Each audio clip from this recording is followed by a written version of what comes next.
అందరికీ నమస్కారం అండి. ఈ నెల 11వ తేదీ రాజోలు మండలం పొన్నమండ గ్రామంలో శ్రీ కడలి శ్రీదుర్గ అనే ఆవిడ ఇంటి దగ్గర ఒక స్నాచింగ్ జరగడం జరిగింది. ఆవిడ ఇంటికి ఒక ఇద్దరు కుర్రాళ్ళు వచ్చి వాటర్ తాగుతామని చెప్పేసి ఆవిడ వాటర్ ప్లాంట్ దగ్గరికి వచ్చి వాటర్ పట్టుకుని ఒంటరిగా ఉన్న ఆ మెడలో గొలుసు తెంపుకుని వెళ్ళిపోవడం జరిగింది.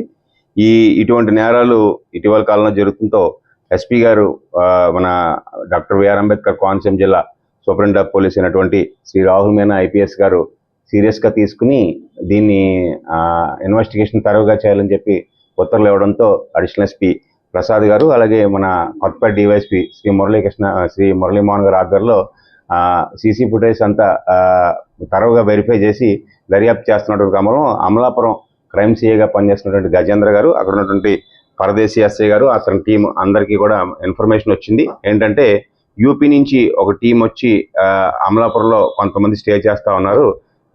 ఎవరైతే నేరస్తులు ఉన్నారో వాళ్ళు యూపీకి చెందినట్లుగా అనుమానం మీద మహమ్మద్ ఫైజల్ అని చెప్పేసి అమలాపురంలో రగ్గులు వ్యాపారం చేస్తున్నటువంటి ఒక అతన్ని పట్టుకుని అడగ్గా ఒక 13 రోజుల క్రితం అతని దగ్గరికి ఇద్దరు కుర్రాళ్ళు యూపీకి చెందినటువంటి నయీం త్యాగి, మహమ్మద్ సుర్ఫాన్ త్యాగి అనే ఇద్దరు కుర్రాళ్ళు కొత్తగా వచ్చారని చెప్పి వారి ప్రవర్తన అనుమానంగా ఉందని చెప్పి అతను చెప్పడం జరిగింది. మనం ఏదైతే వారి ప్రవర్తన అనుమానంగా ఉంది, కొంచెం 2 రోజుల నుంచి వాళ్ళు కూడా కనిపించట్లేదని చెప్పారు. దాని మీద వారిద్దరిని అనుమానం మీద జిల్లా ఎస్పీ గారు అయినటువంటి శ్రీ రాహుల్ మీనా ఐపీఎస్ గారు యూపీకి ఒక టీంని సకినేటిపల్లి ఎస్ఐ శ్రీ దుర్గా శ్రీనివాస్ ఆధ్వర్యంలో ఉత్తరప్రదేశ్కి ఒక టీంని పంపించడం జరిగింది. ఉత్తరప్రదేశ్ వెళ్ళినటువంటి టీం అక్కడ 4 డేస్ పాటు సుదీర్ఘంగా అక్కడ శ్రమించి అక్కడ ఉన్నటువంటి నయీం త్యాగి అనే అతని స్వగ్రామైనటువంటి వ్యాగ్న బుధానా మండలం, అది ముజాఫర్ జిల్లా వస్తుంది ఉత్తరప్రదేశ్లోని, అక్కడ పట్టుకుని ఆయన దగ్గర ఒక 4 గ్రాములు బంగారాన్ని అలాగే 1,50,000 రూపాయల క్యాష్ని సీజ్ చేయడం జరిగింది. అదేవిధంగా ఆయన్ని అక్కడి నుంచి తీసుకొస్తున్నటువంటి క్రమంలో అతను పట్టుకున్నామని తెలిసి రెండో ముద్ద అయినటువంటి మహమ్మద్ సుర్ఫాన్ త్యాగి అనే అతను ఈరోజు రాజోల్ బస్ స్టాండ్లో వెళ్తున్నట్టుగా వెహికల్తో పాటు మూవ్ అవుతున్నట్టుగా ఎస్ఐ గారికి, మన రాజోల్ ఎస్ఐ అయినటువంటి శ్రీ మల్లికార్జున రెడ్డి గారికి ఇన్ఫర్మేషన్ రావడంతో ఆయన్ని పట్టుకోవడం జరిగింది. ఆయన దగ్గర కూడా ఈ చోరీలో ఉన్నటువంటి కొంత సొమ్ము 25,000 రూపాయల నాకు అతని దగ్గర కూడా సీజ్ చేయడం జరిగింది.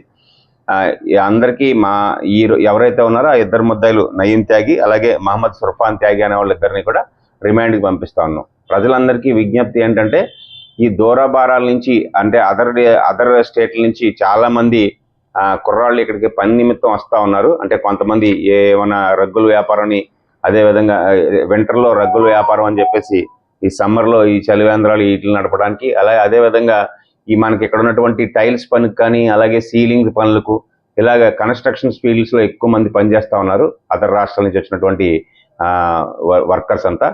వాళ్ళ ప్రవర్తన మీద మనం నిఘా పెట్టినట్లయితే ఇలాంటి అఫెన్స్ జరిగేటువంటి అవకాశం ఉంది. దయవుంచి ఎవరన్నా మీ ఇంటికి పనిచేయడానికి వచ్చినా కానీ వాళ్ళ తాలూకు ఆధార్ కార్డు, అతని తాలూకు వివరాలు తెలుసుకోండి. అతని ప్రవర్తన ఎటువంటి అనుమానంగా ఉన్నా కానీ లోకల్ పోలీస్ స్టేషన్ తెలియపరచండి. ఎవరైనా అనుమానిత వ్యక్తులు ఉంటే కనుక లోకల్ పోలీస్కి తెలియపరిస్తే లోకల్ పోలీస్ వాళ్ళ తాలూకా యాంటిసిడెంట్స్ వెరిఫై చేసిన తర్వాత ఒకవేళ వాళ్ళు ఏమైనా అనుమానంగా ఉంటే కనుక వాళ్ళ మీద చట్టప్రకారం చర్యలు తీసుకుంటామని చెప్పి మీ అందరికీ మనవి చేసుకుంటాను. Thank you.